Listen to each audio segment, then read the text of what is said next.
സൗദിയിലെ സന്നദ്ധ പ്രവർത്തകരുടെ എണ്ണം 15 ലക്ഷമായി ഉയർന്നെന്ന് മനുഷ്യവിഭവശേഷി സാമൂഹ്യ വികസന മന്ത്രി. നോൺ പ്രോഫിറ്റ് ഫോറത്തിൽ സംസാരിക്കുകയായിരുന്നു മന്ത്രി.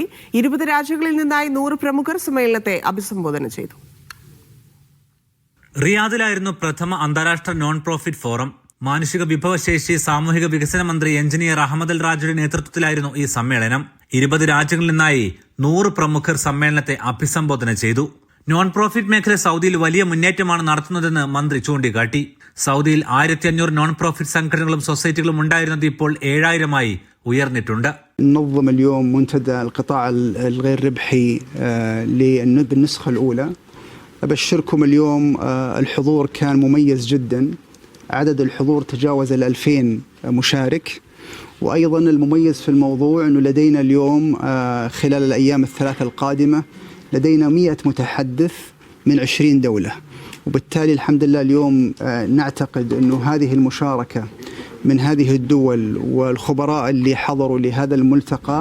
ഈ സംഘടനകളിൽ 20,000 ജീവനക്കാരുണ്ടായിരുന്നത് ഇപ്പോൾ 1,40,000 ആയിട്ടുണ്ട്. 40,000 സൗദി സന്നദ്ധ പ്രവർത്തകരുണ്ടായിരുന്നത് ഒരു വർഷത്തിനകം 15 ലക്ഷമായി ഉയർന്നു. ആരോഗ്യ വിദ്യാഭ്യാസമടക്കം വ്യത്യസ്ത മേഖലകളിലാണ് ഇവരുടെ സേവനം.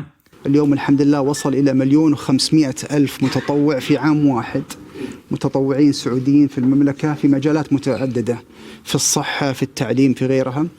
والحمد لله احنا نعتقد من خلال هذا الملتقى انه يكون عندنا يعني مخرجات مفيدة ليس فقط للمملكة ولكن لكل الدول المشاركة ولكل المشاركين.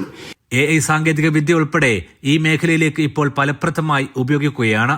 മികച്ച സാമ്പത്തിക നേട്ടം ഓരോ രാജ്യങ്ങൾക്കും സൃഷ്ടിക്കാൻ ഈ മേഖല സഹായിക്കുന്നതായും അതിന്റെ വിശകലനം സമ്മേളനത്തിൽ നടന്നതായും മന്ത്രി കൂട്ടിച്ചേർത്തു. Media 1 Riyadh.